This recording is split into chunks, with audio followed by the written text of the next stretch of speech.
ওমর রাদিয়াল্লাহু তাআলা আনহু তিনি বলেন, আমার জীবদ্দশা আমার জীবনে এক বিন্দু পরিমাণ হারাম খাবার মুখের মধ্যে দেই নাই। বলে কেন দেই নাই? বলে আমার মধ্যে তাকওয়াল্লাহ, আল্লাহর ভয় আছে বিধায় আমি আমার অন্তরের মধ্যে আমার পেটের মধ্যে এক বিন্দু পরিমাণ হারাম খাবার দেই নাই। শুধু তাই নয়, বলে সাহাবায়ে কেরামগণ তিনারা রাহমাতুল লিল আলামিনের আদর্শ মেনে জীবনে এক বিন্দু পরিমাণ কি হারাম খাবার খাইছেনি? বলে এক বিন্দু পরিমাণ হারাম খাবার খাই নাই। তবে হারাম খাবার যদিও সাহাবায়ে কেরামগণ না খেয়েছে, এরপরেও রাহমাতুল লিল আলামিন সাহাবায়ে কেরামদের মধ্যে 10 জনকে আল্লাহ পাক রব্বুল আলামিন জান্নাতের সার্টিফিকেট দান করেছেন। তিনাদের মধ্যে 1 নম্বর হযরত আবু বকর, 2 নম্বর খলিফাতুল মুসলিমিন হযরত ওমর রাদিয়াল্লাহু তাআলা আনহু। ওমর রাদিয়াল্লাহু তাআলা আনহু বলেন, একবার ওমর রাদিয়াল্লাহু তাআলা আনহুর কাছে একজন ব্যক্তি দুধ নিয়ে আইছে। দুধ হাদিয়া আনছে। কি হাদিয়া আনছে? দুধ হাদিয়া আনছে। দুধ হাদিয়া আনার পরে বলে, খলিফাতুল মুসলিমিন হযরত ওমর, আমার জীবনে অনেক আশা ছিল আপনাকে কিছু খাওয়াইব, কিছু পান করাইব, কিছু হাদিয়া দেব। আপনাকে তো আমি কিছুই দিতে পারলাম না। আপনার জন্য একটু দুধ আনছি। কি আনছি? দুধ আনছি খাওয়াইবার জন্য। খলিফাতুল মুসলিমিন হযরত ওমর সেই দুধটা পান করলেন। পান করার পর খলিফাতুল মুসলিমিন ওই ব্যক্তিকে জিজ্ঞাসা করলেন, ভাই তুমি যে আমাকে দুধ পান করাইলা, তুমি কি বাড়ির মধ্যে গরু পালন করো কিনা, ছাগল পালন করো কিনা, তুমি কি মহিষ পালন করো কিনা? আমাকে দুধ তুমি কোথা থেকে খাওয়াইলা? কে বলতেছে? ওমর রাদিয়াল্লাহু তাআলা আনহু বলতেছে। ওই ব্যক্তি ডাক দিয়ে বলে, ওমর, খলিফাতুল মুসলিমিন বেয়াদবি মাফ করবেন, আপনার কোষাগার থেকে আপনার যেই একটা মানুষদেরকে দেওয়ার জন্য যে একটা ফান্ড আছে, এই ফান্ড থেকে প্রতিদিন মানুষদেরকে আপনি দুধ দেন। আজ আমি সেই দুধটা পেয়েছি, সৎকার মাল পেয়েছি। এই সৎকার মাল মনে চাইলো আমি একা খাবো কেন? এই সৎকার মাল আপনার জন্য আমি হাদিয়া নিয়ে আইছি। কি আনছে? সৎকার মাল হাদিয়া আনছে। খলিফাতুল মুসলিমিন হযরত ওমর ডাক দিয়ে বলে, ভাই তুমি তো সৎকার মাল খেয়েছ। ওই ব্যক্তি বলে, ভাই খলিফাতুল মুসলিমিন আমার জন্য হয়তো সৎকা ছিল, কিন্তু আপনার জন্য তো আমি সৎকার মালটা হাদিয়া স্বরূপ আনছি, বরং খাইলে তো আপনার কোনো সমস্যা হইবে না। হারাম তো আর না। হারাম নাকি? হারাম না। তবে এটা আমার জন্য সৎকা ছিল, কিন্তু আপনার জন্য এটা আমি কি আনছি? হাদিয়া এনেছি। খলিফাতুল মুসলিমিন হযরত ওমর বলেন, ভাই হয়তো এটা তোমার বাড়ি থেকে ঘুরে আমার কাছে এসেছে। এইটা আমি যদি এখন মৃত্যুবরণ করি, মৃত্যুবরণ করার পর যদি আল্লাহ আমাকে জিজ্ঞাসা করে তোমার পেটের মধ্যে সরকারি খাবার দেখা যায়, আমি কি কোনো উত্তর দিতে পারবো নি? খলিফাতুল মুসলিমিন হযরত ওমর ডাক দিয়ে বলেন, ভাই এটা তো আমিও রাজিও কুশাদার থেকে এটা এসেছে, এটা তো আমি নিজেই খাইতে পারি, এটা তো আমি লালন পালন করি, এটা তো আমার দায়িত্বে আছে। ইচ্ছা করলে তো আমি দহন করেও খাইতে পারতো না, কিন্তু এই মালটা তোমার বাড়ি গেছে সৎকার মাল হিসেবে, ওইটা আবার আমার কাছে ঘুরে ফিরে হাদিয়া আসছে। বরং এই মাল, এই দুধটার হিসাব হাসরের ময়দানে আল্লাহর দরবারে দিতে পারবো না। খলিফাতুল মুসলিমিন হযরত ওমর সাথে সাথে নিজের অঙ্গুলি গলার মধ্যে ঢুকাইয়া দিলেন। ঢুকাইয়া দিয়া গলার মধ্যে পেটটা ভরে ফেললেন পানি খাইয়া খাইয়া। যেমনি ভাবে মানুষ বিষ খাইলে হসপিটালে নিয়ে যায় পেটটাকে ড্রেসিং করার জন্য, নাই কি নাই না? খলিফাতুল মুসলিমিন গলার মধ্যে হাতটা ঢুকাইয়া বারবার পানি দিয়া পেটটাকে ড্রেসিং করে ফেলে দিল, যে আমার এই মালটা যদিও হালাল, তবে আমার জন্য এই মাল খাওয়া সমীচীন হবে না। কি হবে না? সমীচীন হবে না, ঠিক হবে না। যদিও হালাল মাল, এটা আমার জন্য খাওয়া ঠিক হবে না। কিন্তু আমরা কি করি? বলে এই মালটা বেঁচে খেয়ে নয়, পরে চিন্তা করে। কথা বলেন ঠিক কিনা? সরকার থেকে যদি কোনো বাজেট আসে, 3 ভাগের 2 ভাগ নিজে খাওয়ার পরে বলে যেটুক লাগলো এটুক দিয়ে কাজ, যেটুক হয় এটুক করব, কারণ আমি তো সরকারি কাজ করি, এটা তো আমার দায়িত্ব আছে। কথা বলেন ঠিক কিনা? এটা হালাল না হারাম? খলিফাতুল মুসলিমিন যে দুধটা পান করেছিল এই দুধটা কিন্তু হালাল ছিল, খায় নাই কেন? বলে এটা আমার তাকওয়ার খেলাফ খাওয়া, এজন্য খায় নাই। মুসলমান ভাইরা রে আমার, এমনিতেই তাদের নাম খলিফাতুল মুসলিমিন হয় নাই, অদ্দ জাহানের বাচ্চা এমনিতেই হয় নাই। বলে কেমন তিনারা ছিলেন? বলে মৃত্যুবরণ যখন করলেন হযরত আবু বকর এবং ওমরকে দুইজন সাহাবীকে রাহমাতুল্লিল আলামিনের পাশে শায়িত করা, কথা বলেন ঠিক কিনা? কেন তারা এত মর্যাদার অধিকারী হইলেন? আল্লাহর হাবিব সাল্লাল্লাহু আলাইহি ওয়াসাল্লামের আদর্শ মেনেছেন, তাকওয়াল্লাহ আল্লাহর ভয় মনের মধ্যে ঢুকাইছেন। তারা দুনিয়ার জমিনে ইসলাম কায়েমের জন্য জীবনটাকে বিসর্জন করে দিয়েছেন। কখনো কাউকে, কখনো কোনো বাতিল শক্তিদেরকে পরোয়া করে নাই। তারা একমাত্র তাকওয়াল্লাহ আল্লাহর উপর ভরসা করেছেন বিদায় আজ তারা রাহমাতুল্লিল আলামিনের দুই পাশে দুইজন শাহীদ হইতে পেরেছেন, কথা বলেন ঠিক কিনা? হাসরের ময়দানেও রাহমাতুল্লিল আলামিনের দুই পাশ দিয়ে হযরত আবু বকর, হযরত ওমর রাদিয়াল্লাহু তাআলা আনহু হাসরের ময়দানেও কবর থেকে উঠবে। মুসলমান ভাইরা আমার, খলিফাতুল মুসলিমিন হযরত ওমর রাদিয়াল্লাহু তাআলা আনহু কত বড় ছিলেন? রাহমাতুল্লিল আলামিন যখন দুনিয়ার জমিন থেকে বিদায় হয়ে গেলেন, বিদায় হয়ে যাওয়ার পরে যখন ওমর রাদিয়াল্লাহু তাআলা আনহু জগৎটার শাসনকর্তা হইলেন, তখন তিনি একটা নিজের জন্য জীবন ডায়েরি করেছিলেন। কি করেছিলেন? জীবন ডায়েরি তৈরি করেছিলেন। প্রতিদিন হালাল কাজ কোনটা করেছে আর কোনটা হালাল কাজ ঠিকই অপছন্দনীয়, দুইটা কাজই তিনি তার জীবন ডায়েরির মধ্যে লিখে রাখতেন। দিনের ভর কত নেক আমল করেছেন, এই নেক আমল ডায়েরির মধ্যে লিখতেন। আবার লিখতেন এটা নেক আমল ঠিকই, হয়তো কিছু মানুষের কাছে পছন্দনীয়, কিছু মানুষের কাছে অপছন্দনীয়, এই জিনিসটাও তিনি জীবন ডায়েরির মধ্যে লিখে রাখতেন। মুসলমান ভাইরা রে আমার, খলিফাতুল মুসলিমিন হযরত ওমর যখন দুনিয়ার জমিন থেকে বিদায় হয়ে গেলেন, বিদায় হয়ে যাওয়ার পর তিনাকে যখন সাহাবা একরামগণ গোসল করাইতেছিলেন, গোসল করাইবার সময় তাকে পিঠের মধ্যে মারির আঘাত দেখা যায়। কিসের আঘাত দেখা যায়? মারির আঘাত দেখা যাচ্ছে। খলিফাতুল মুসলিমিন অদ্দ জাহানের বাচ্চা, তিনার পিঠের উপর মারির আঘাত দেখা যায়। সকলে হতভম্ব হয়ে গেলেন। কিরে, এই মক্কা মদিনায় তো ওমরের সামনে কথা বলার মতো কোনো মানুষ নাই, তাহলে পিঠের উপর কিসের আঘাত দেখা যায়? তিনার পরিবারের কাছে খবরগুলি চলে গেল। পরিবার বর্গ তারা বললেন, আমার বাবার জীবন ডায়েরি ছিল।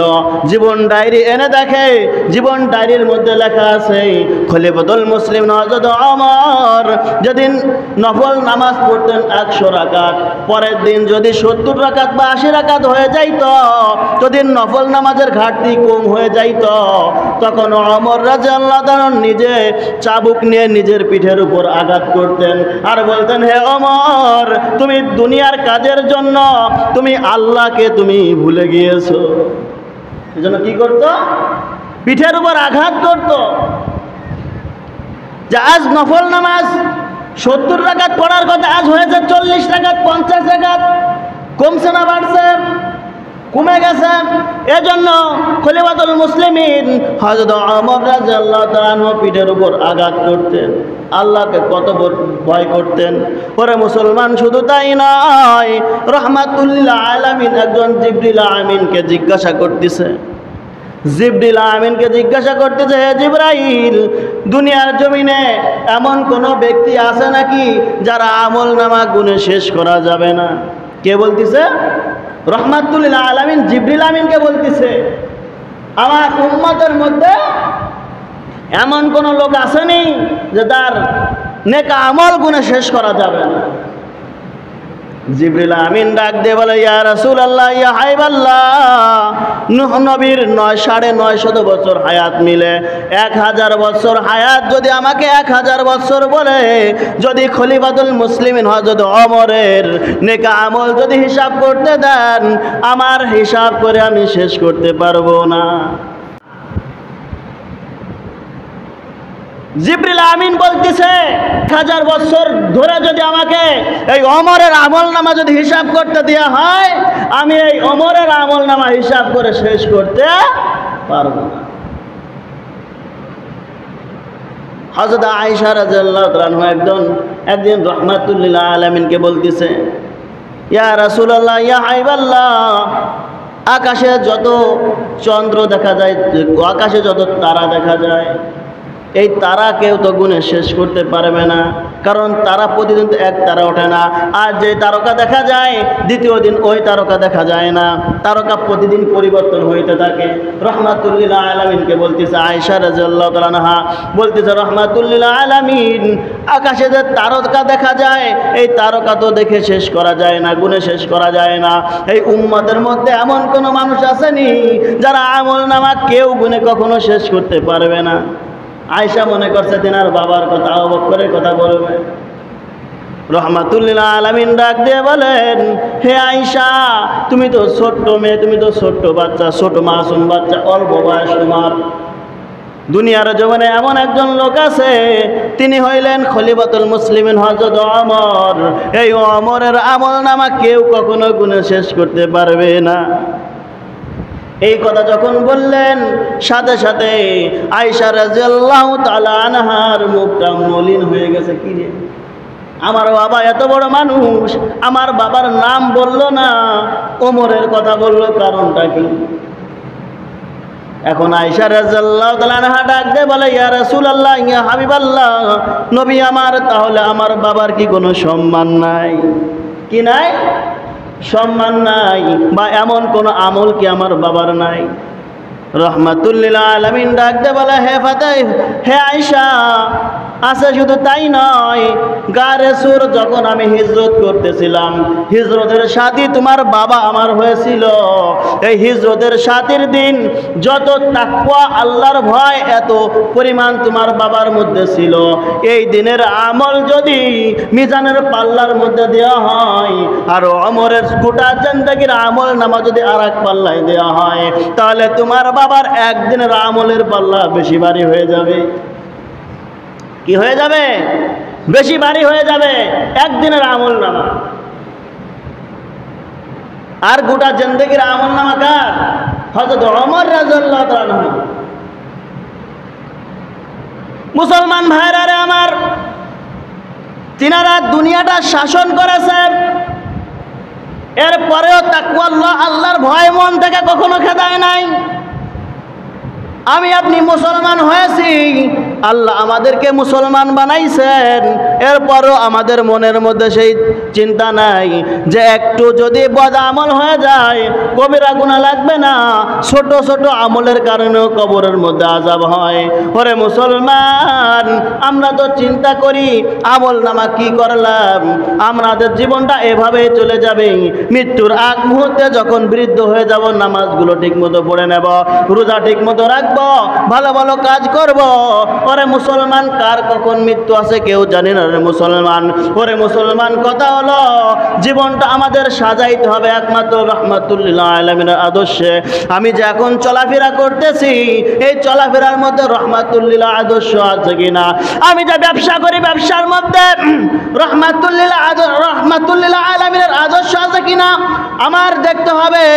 জীবনটাকে পরিচালনা করতেছি, আমার জীবনের মধ্যে সাংসারিক জীবনে, পারিবারিক জীবনে, রাষ্ট্রীয় জীবনে কি আমি রাহমাতুল লিল আলামিনের আদর্শকে পালন করতে পারতেছি কিনা আমার দেখার দরকার আছে না নাই? কারণ হাসরের ময়দানের মুসলমান, প্রতিটা মানুষের কাছে হিসাব নেওয়া হবে যে দিন কায়েমের জন্য দুনিয়ার জমিনে তুমি কতটুকু কষ্ট করে এসেছো। প্রতিটা মানুষের কাছ থেকে পাই টু পাই হিসাব নেও। ওরে মুসলমান, দুনিয়ার জমিন থেকে যে আমি আপনি আমল করি, এই আমল নিয়ে আল্লাহর সামনে দাঁড়া হইতে পারবো কিনা কখনো তো আমি আপনি চিন্তা করলাম না, কখনো তো চিন্তা করলাম না। হায়, রাত্রেবেলা ঘুমাইলাম, ঈশার নামাজ আদায় করছি কিনা, ফজরের সময় ঘুম থেকে 7টার সময় উঠলাম, আমি কি ফজরের নামাজ আদায় করছি কিনা কখনো চিন্তা করলাম না। খাবার আল্লাহর দেওয়া নাজ নিয়ামত খাইলাম, আল্লাহর দেওয়াই খাবার খাইলাম, দুপুরবেলা নামাজ গোসল করে আবার খাইতে পারলাম, কখনো চিন্তা করলাম না জোহরের নামাজ আমি আপনি আদায় করছি কিনা, কখনো কি চিন্তা করেছি? ওরে মুসলমান, ওরে যুবক ভাই, কখনো তো চিন্তা করলাম না যুবককালের ইবাদত আল্লাহর কাছে বেশি প্রিয়, কখনো কি 5 ওয়াক্ত নামাজ ঠিক মতো আদায় করছি কিনা, কখনো রাহমাতুল লিল আলামিনের আদর্শ পালনের জন্য জীবনকে বিসর্জন করে দিছি কিনা, কখনো রাহমাতুল লিল আলামিনের আদর্শ সুন্নাতটা পাঞ্জাবিটা গায়ে দিছি কিনা, টুপিকে ঠিক মতো মাথায় দিছি কিনা, রাহমাতুল লিল আলামিনের আদর্শ টাকনুর উপরে পায়জামা আমি আপনি পড়ছি কিনা, জামা কাপড় পড়ছি কিনা, কখনো বাস্তবায়ন করলাম না। নিজের জীবনটাকে আমি রাহমাতুল লিল আলামিনের আদর্শে কখনো বাস্তবায়ন করলাম না। আমার থেকে আপনার থেকে নালায়েক দুনিয়ার জমিনেও কেউ হইতে পারে না। এজন্যে রাহমাতুল লিল আলামিনের ভালোবাসা যদি আমার আপনার মধ্যে ঢুকাইতে হয়, জান্নাতের মেহমান যদি আমার আপনার হইতে হয়, সবসময় হিসাব রাখতে হবে রাহমাতুল লিল আলামিনের জন্য আমি আপনি কি করেছি। হাসরের ময়দানে যখন হাউজে কাউসারের পানি পান করাইবে, মানুষদেরকে যখন হাউজে কাউসারের পানি রাহমাতুল লিল আলামিন খাওয়াইবে, তখন রাহমাতুল লিল আলামিন দেখবে আমার চেহারার সাথে আমার উম্মতদের চেহারার মিল আছে কিনা। যদি মিল থেকে যায় পানি পান করার সুযোগ আছে, যদি মিল না থেকে হয়, যদি না থাকে মিল, পানি পান করার কোনো সুযোগ নাই। দুনিয়ার জমিনে ক্ষমতার লোভে ভাইকে ছাড়তে রাজি আছি, ক্ষমতার লোভে টাকার লোভে ভাইকে ত্যায্য করতে রাজি আছি, বাপ মাকে ভুলে যাইতে রাজি আছি, এরপরেও ক্ষমতা ভুলতে রাজি নাই।